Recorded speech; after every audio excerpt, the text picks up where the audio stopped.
Tem método, e vamos falar um pouquinho, Michele Trombelli, da CPMI do roubo aos aposentados e pensionistas. Eu tomei um susto agora, porque já entrevistei ele uma vez e não reconheci. Tá com a cabeleira o ministro-chefe da Controladoria Geral da União, Vinícius Marques de Carvalho, mas é ele mesmo, está na CPMI sendo ouvido, Ivan Brandão. Eu não reconheci, tá bem diferente o ministro-chefe da Controladoria Geral da União, que é parte fundamental na deflagração das operações de investigação desse escândalo de roubo monumental aos aposentados e pensionistas. Ele está lá na área, Ivan Brandão, você viu? Eu vi, o Rafael Procópio está acompanhando, na verdade o Rafael está acompanhando todos os passos dessa CPMI, mas acredito, Rafael, que embora a gente tenha aí sempre assuntos paralelos nas CPIs e CPMIs Brasil afora, o cabelo do ministro não tenha sido assunto, ele que está aí desde manhã prestando depoimento, esclarecimentos aos senadores e deputados. Como é que está o clima hoje aí? Essa situação aí podemos dizer, quase um dia de princesa do ministro da CGU, que mudou bastante depois do início do escândalo aí do INSS. Teve gente que não reconheceu ele. Uma dessas pessoas foi o presidente Lula. Até na entrevista recente ao Reinaldo Azevedo, ele disse que encontrou ele em um evento e demorou para entender quem era aquele que estava no evento. Daí, depois que ele foi entender que era o ministro da Controladoria Geral da União. Fez uma mudança aí forte aí na aparência, principalmente depois desses escândalos aí do INSS. Talvez uma das poucas pessoas que ficou bem depois de toda essa situação deflagrada. Não perdeu o cabelo, né? Ganhou o cabelo.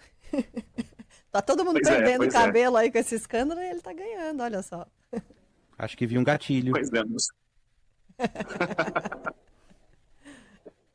Pois é, pessoal, um desses casos raros aí envolvendo todo esse escândalo que a gente está rindo aqui, mas de fato é uma situação absurda envolvendo os aposentados e pensionistas do INSS do nosso país, tantas pessoas que foram lesadas de acordo com as investigações da Polícia Federal e tudo que segue sendo apurado, inclusive, no Supremo Tribunal Federal.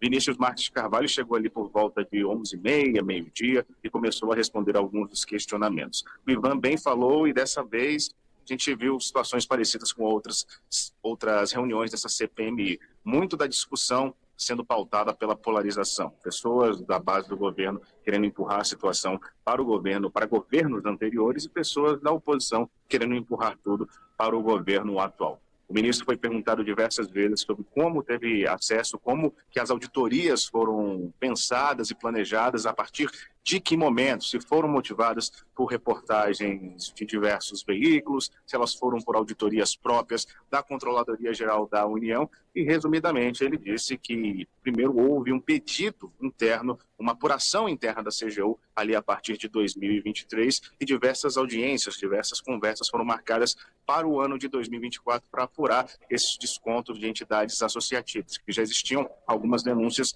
nos últimos anos, e a partir desse primeiro protocolo, uma questão meio burocrática que se iniciou em 2023 e principalmente culminou com essas reportagens, com essas, na verdade, conversas e reuniões no ano de 2024, e tudo estourou, de fato, nesse ano de 2025. Mas está sendo bastante pautada por, como eu disse, pessoas da base do governo acusando governos anteriores e pessoas da oposição acusando o governo atual. Ele segue respondendo perguntas aí de diversos parlamentares, lembrando que ele está na condição de convidado. Ele poderia não ter vindo, não ter ido à CPMI, mas está respondendo a várias perguntas e, de alguma forma, e contra algumas pessoas, principalmente da oposição, está sendo bem ríspido nas perguntas dele. Então, a gente vai ter que acompanhar essas reuniões. Geralmente, esses primeiros depoentes, podemos dizer assim, continuam durante toda a tarde, deve acabar ali, se a gente for seguir os mesmos ritos das últimas sessões, até ali por volta de 5, 6 horas. Vamos ver se vai ter tempo de ouvir outra pessoa.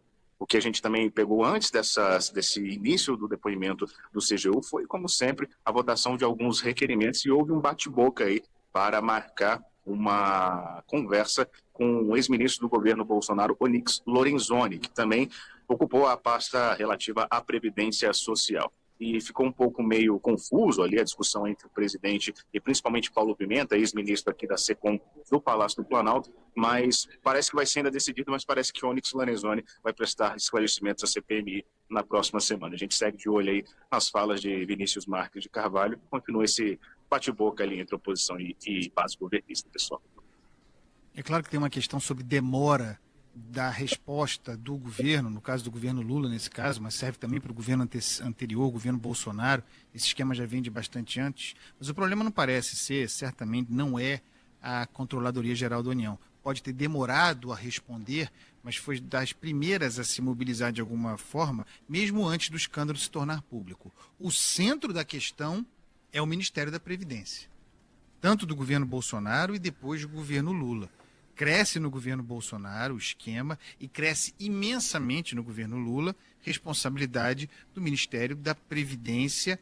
E, claro, a gente não pode esquecer da forma como o parlamento colaborou para que isso acontecesse, porque havia propostas para fiscalização, para que se pudesse ter a checagem, a verificação, a autorização ou a reautorização das pessoas para esses descontos associativos, e o parlamento não deixou o troço vigorar. Portanto, abriu as porteiras para que um esquema como esse se estabelecesse. Um esquema como esse não se estabelece sem a concorrência de outros poderes, não poderia ser somente a partir do Executivo. Então, o papel do ministro da Controladoria Geral da União é de colaborar mesmo, né, de trazer esclarecimentos sobre o papel das investigações, Ivan Brandão.